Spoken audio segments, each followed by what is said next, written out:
It's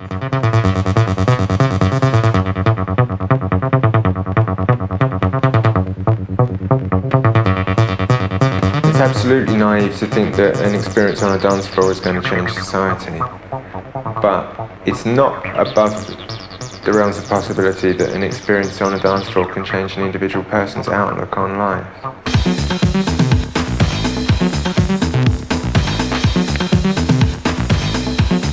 88, it was an incredible year.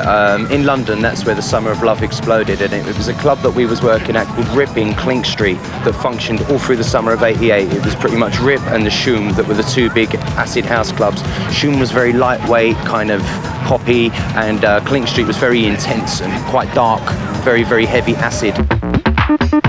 London and Manchester, England, 1988. A strange new music launches a strange new culture. Parents will never look at their kids in quite the same way. Alcohol goes out of fashion, and every teenage wardrobe has the same T-shirt in it. Why?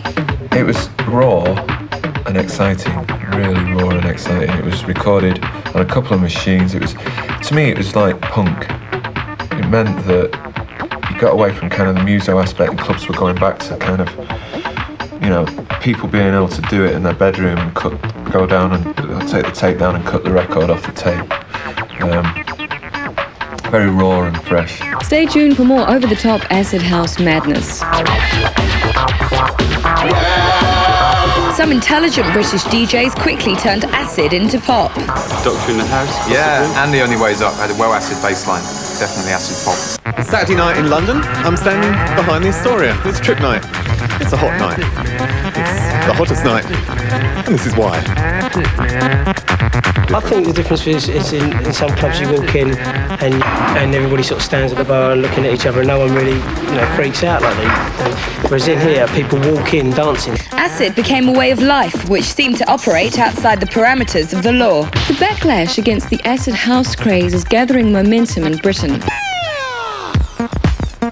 A lifestyle in Britain, acid house was purely a dance music in Chicago, where it was invented by a small group of DJs and producers. The true originator and godfather of acid music is Adonis, my partner.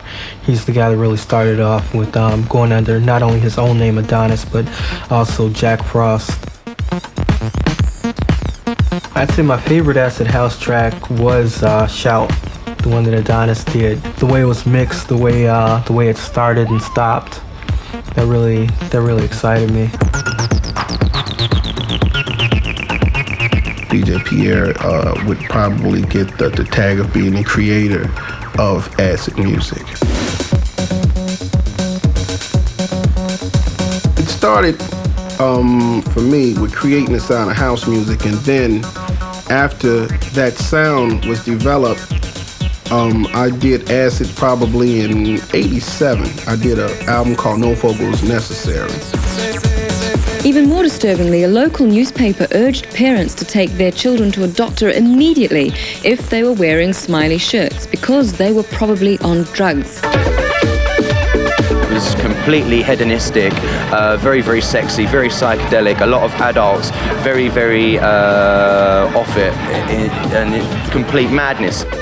Only for the headstrong. Certainly it was a substance-filled environment. Let's go.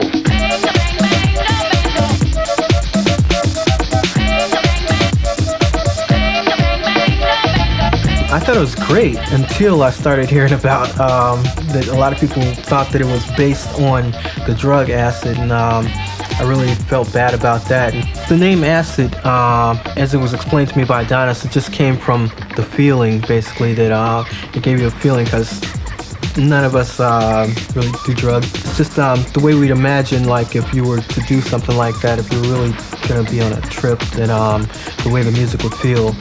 And that's the way the sound came about, and the name, acid. For Europe, acid house launched a whole new movement in dance, later renamed techno. For Britain, acid was a revolution in youth culture. For Chicago, it was just one stage in the development of house music. But the key to acid was none of these things. It's ironically a small machine designed for rock musicians in the 70s.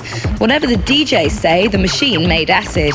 Nobody had to play any notes. All they had to do was press the start button and twiddle the knobs. You can talk about Kraftwerk and Tangerine Dream and everything till the cows come home, but one man has been so important to this music is that man at Roland who invented that little box with the noises that sort of go and all that shit. He's so important. I want to know who this man was. He is a pioneer of you know, if he'd patented that sound, he'd have had copyright and publishing on 5 million records. That there isn't acid. What makes it acid is turning the knobs like this and making it do different formations of the bass line. That's acid music. But when usually people just got it and just had one bass sound like that. That's how it began. And then as the other guys got it, they tried to get more creative with it, and they started turning all the knobs and people not knowing that that's how acid music started.